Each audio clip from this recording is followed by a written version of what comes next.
Now then, Marley, you're a smart young cockapoo, aren't you? What are you now, 26 months old?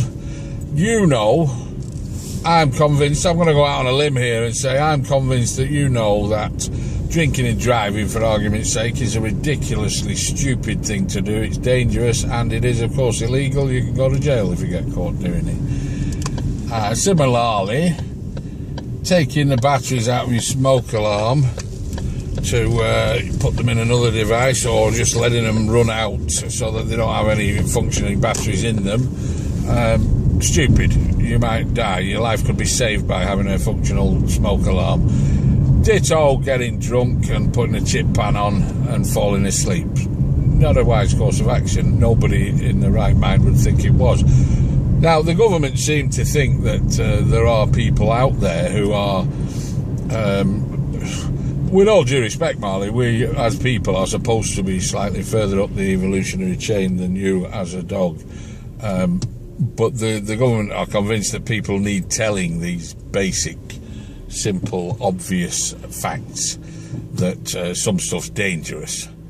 Another one, the favourite of theirs, is it's more detrimental to a child's health if you drive a car into it at a higher speed rather than a lower speed. You know, it's probably best if you don't drive a vehicle into a child at all at any speed. But again, they see the need to tell us this. Now, my principal objection to this is that these the method of telling us these obvious things that everybody already knows, it's done by way of, they call them, I suppose, public service announcements or public warnings or whatever. They're technically adverts, and they follow the same rules as adverts, which is to say that there are people in them, by and large, unless they're a cartoon one, there are people in them who are actors who are being paid. There are film crews and directors and producers and so on, all of whom are being paid, and then they are broadcast on commercial channels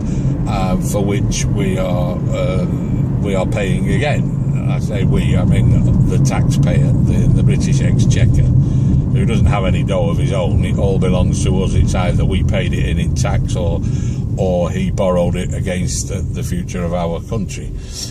So it's our money. We're paying for these things to go out there. Now, I don't think they should be going out in any case, because they're inane, they're nonsense, and they're quite patronisingly offensive, I think.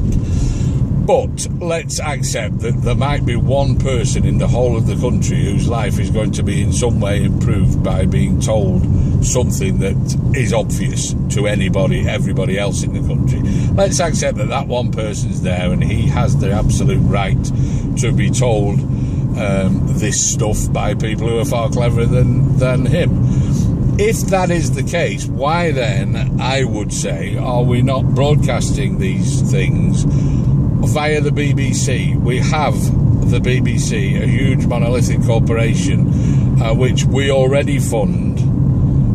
They've got 4, 5, 6, however many national TV channels, a similar number of national radio channels, and an uncountable number of local and regional channels, via which they can impart this, I'm saying it's unnecessary knowledge, but, you know, benefit of the doubt time again. Let's say it's necessary to that one lunatic person who's got no brains at all.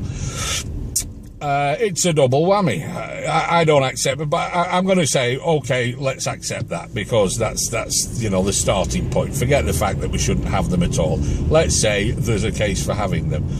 We are paying for them twice. We're paying for them to be produced and broadcast on commercial channels, on the radio in your car, and on the television and various other media, the poster campaigns and so on and so forth.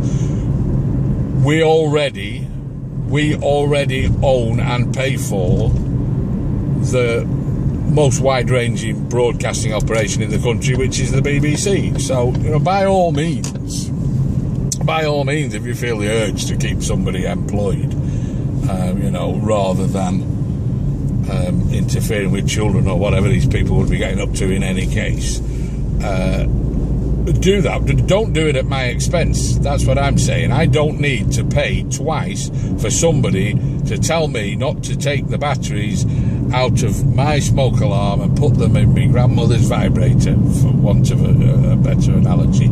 I don't need anybody to do that, and I object to anybody doing it in my name and on my behalf. So stick it up your arse. Fault you, Kip.